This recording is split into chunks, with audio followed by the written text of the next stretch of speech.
A perfect anime. A term that is completely subjective to each individual based on their preferences of what makes an anime great. Does it have a good story that engages the viewer each episode that if you look away for even a single second, you might miss something important? Does it have jaw-dropping animation or action scenes? The list goes on and on with different expectations for each person. Personally, I hadn't found one that matched my standards of a perfect anime. That was until one day during my editing sessions, I took a break and decided to watch Kaiju No. 8. And this shit was fucking heat. After watching the first episode, I decided, you know what? I'ma just watch the entire season right now. Because the ending of the first episode was literally one of the most random cliffhangers ever. And this anime proceeded to completely surpass the expectations of what I thought it was going to be. I know there are going to be people who disagree with me and say this shit was some hot ass, but I plead that you let me speak my case of why I think this anime was pretty much perfect. I also have to clarify that I have not seen a single page of the manga at all, so I am going to be strictly talking about the first season anime only. But some of y'all might be wondering, like, okay, what even is this show that this dude is glazing the shit out of? Kaiju No. 8 is basically if Godzilla and Attack on Titan had a baby.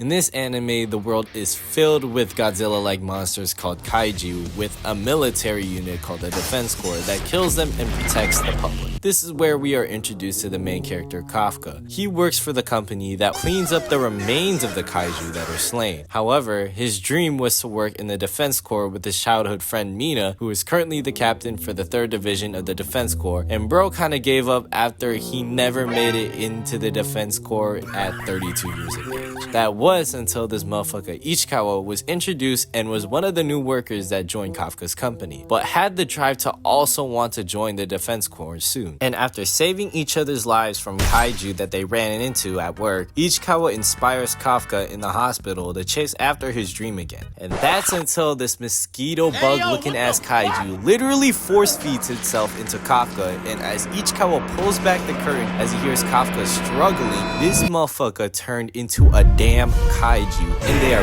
both taken aback by this bullshit. And one of the patients see Kafka in his kaiju uniform, so they fucking break out of the hospital and get to step in. While running away, they see this other kaiju in the area endangering this mother and daughter who about to be chopped up like a piece of steak. But Kafka comes in clutch and saves them by socking this dude, completely destroying this kaiju, and then runs away before the Defense Corps come, which started the rumors about the dubbed Kaiju No. 8 by the public. This ultimately sets up Kafka and Ichikawa's journey to try and become Defense Corps officers, while Kafka is trying to keep his identity of being Kaiju No. 8 hidden unless it was absolutely necessary to save people. So now comes the question, why do I consider this anime quote-unquote perfect? Well, to start things off, the action scenes and animation are just really nice to look at, especially all the fight scenes where Kafka is going crazy in his kaiju form. They also have an easy to understand power system of the kaiju itself and through the muscle fiber suits that each Defense Corps officer wears. The suits vary from 0 to 100%, and the percentage points represent how much power you're able to implement through your suits and weapons. So the more percentage you have, the stronger you are. Furthermore, this anime got some goofy ass moments, I can't even lie. While Kafka and Ichikawa were running away from the hospital, Kafka is struggling to adjust to his new kaiju form like most people probably would in his situation. But bro really had a piss, but he didn't have a Portillo's hot dog, if you know what I'm trying to say. So it came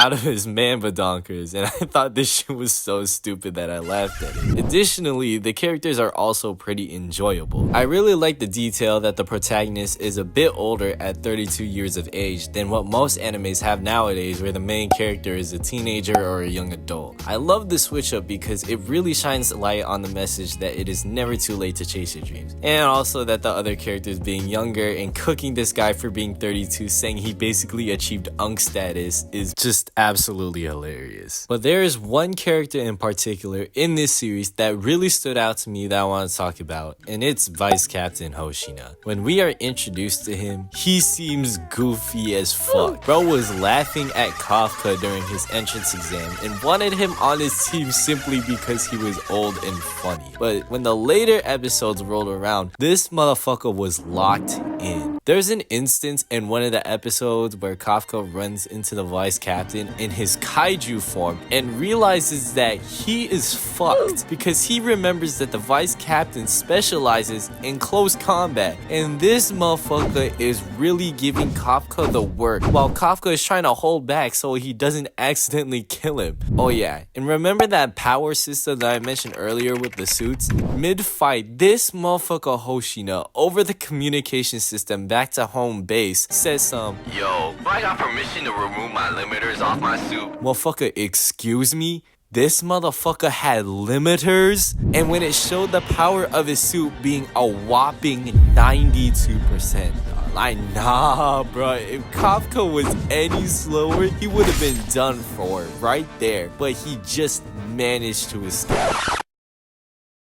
To continue with the list of why this anime is perfect, it is able to create questions and mystery within the story that intrigue the viewer, which is something not many anime can do. Things such as who are and what happened to the kaijus numbered 1 through 7 before Kafka. What are the intentions of the antagonist dubbed Kaiju No. 9, because although he has attacked and wreaked havoc on the people, intentions really aren't clear. Where did all the kaiju even come from in the first place? All questions that viewers and fans are speculating and want answers to. But I think what really ties this together is this anime's ability to have a balance of everything that all fans like and enjoy and be able to do it well. Do you want a good story that engages viewers? You got it. Do you want enjoyable characters that have funny interactions as well as a unique protagonist? They got that shit too. You want jaw-dropping action scenes with amazing animation and able to have serious moments when it's needed? Guess what? They got that too. They basically got a variety of things that an anime fan loves and is able to compile it into an entertaining series that a lot of people can enjoy. I understand if y'all don't like the Godzilla concept. I'm just asking y'all to give this anime one chance because you guys are for real missing out if you haven't watched this yet.